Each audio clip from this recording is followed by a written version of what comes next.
Alright, so we're working on the two 325Gs today. Jesus and Duke have been working on that one over there, filling up the hydraulic oil. So this is what we need to be checking.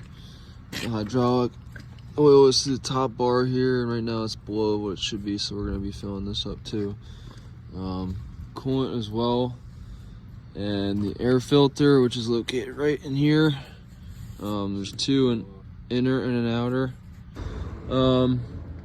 And we'll also be replacing the fuel filter here, the oil filter right here. This is the fuel filter, and then the hydraulic filter, which is this one right here. So that is the maintenance that you guys will have to be doing on it. So this is Jesus's master class on how to drain the oil from the John Deere skid loader. So you come underneath the back here. There's a panel with 2 bolts. Take that off. There's a little hose. You have to take this. And just unscrew the end of that. Take that bolt out. And that should drain all the oil from the machine. Just loosen that bolt on the end of it. Take it all the way out, and the oil will pour on out. So for accessing the under the cockpit of the skid loader here, what you do is you find these nuts and bolts here on the side. One's there next to the door, one right there. Take them off. And then you're able to grab the handles here and there and lift the whole thing up. Push it up until you can bring it up above that red guy, and then it pops back and locks on top, so you don't have to hold it. And then that allows you to do whatever you want to under here, all the hydraulic lines. And then once you're ready to close it, you gotta have one guy lift up, and then just pop that back until it starts sliding back in, and down it comes.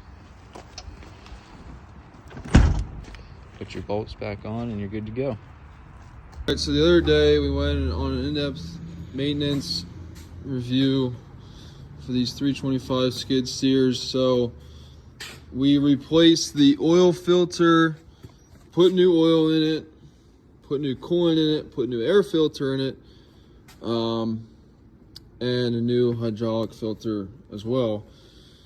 Today we got the right part for the fuel filter. We did not have the right part the other day when we were doing it, when we were showing it. Today we do, so I will be resuming on how to replace that. It's really simple. What you're gonna do is you're gonna turn the fuel line off over here, so that when you take it off, no fuel is spilling it out of it. When you first take it off, some diesel will be spilling out of it, only because it's stored up in the filter, but it's only that excess that will be coming out of it. But to turn that line off, all you're gonna do, I already have it turned off, all you're gonna do is flip this lever. Instead of being down, it's going to be, or my bad, instead of being up, which you can see is on, this right here says on and this says off, you want it to be off. So instead of being on, it's gonna be off. So right now I have it switched to off. So you wanna make sure you're doing that before you're unscrewing the fuel filter and the gas filter here. So this is the other thing I'll be showing you today, this gas filter, how to be replacing that. This is the cover for it. You can see some diesel still squirming around in there, but the filter goes on the inside of that, and then you put this right back in, screw it back on, and then it also has this plug right here on the end, which connects right to here. So let's go through that quick. So I got my part here from John Deere. That's what the new filter looks like. Let me get my glove on quick. I want to make sure you also have a wrench to be tightening this one. I got this at Ace Hardware. It's an adjustable oil filter wrench. So we got our new gas filter here, John Deere. You're gonna be making sure that this hole here is going upwards of this right here, so that the gas, the diesel, can spill into it and it can filter it out. And then you're gonna be putting the cover underneath of it to screw it in tight. So, hole goes up, insert it. Oh, almost dropped it.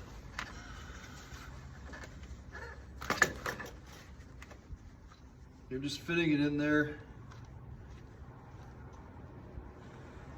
making sure it stays in just like that. And you're going to take your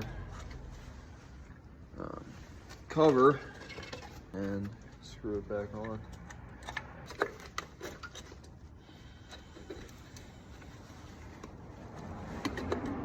Alright, so I got it screwed on. Take this wire right here. I'm going to plug it in back to right here, this one. And then I'll take my oil filter wrench.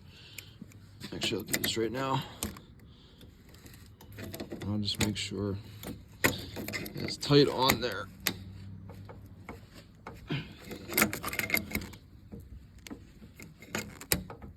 Yep, that's good. Don't want to snap the ring, so that's good. Let me plug it back in, and then we will do the fuel filter. All right, so fuel filter time. This thing right here, brand new from John Deere. I'm gonna be taking a tad bit of fuel over top this rubber ring, just making sure it's wet across the O-ring sealant here, right over top of that rubber ring. Just the tiniest bit. I'm gonna screw it on counterclockwise until I get a nice firm fitting. You don't want to use the oil filter wrench for this because I was told that you can actually pop the canister if you have too tight of a grip. So hand tight is just fine.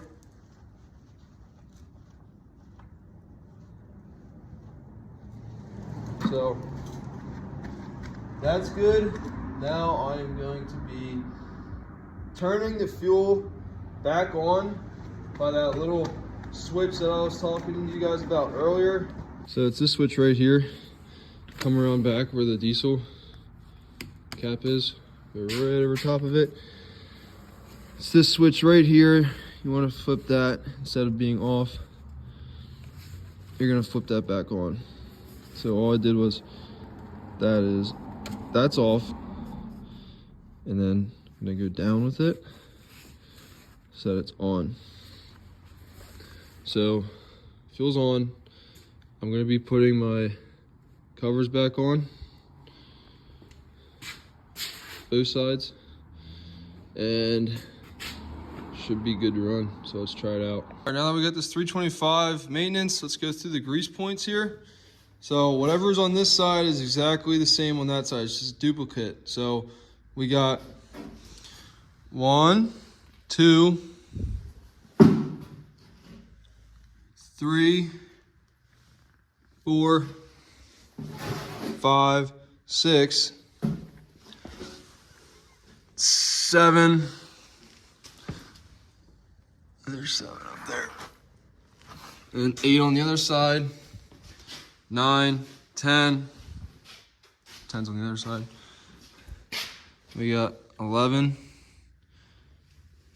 12, 13, 14, 15, 16. 16 points, guys.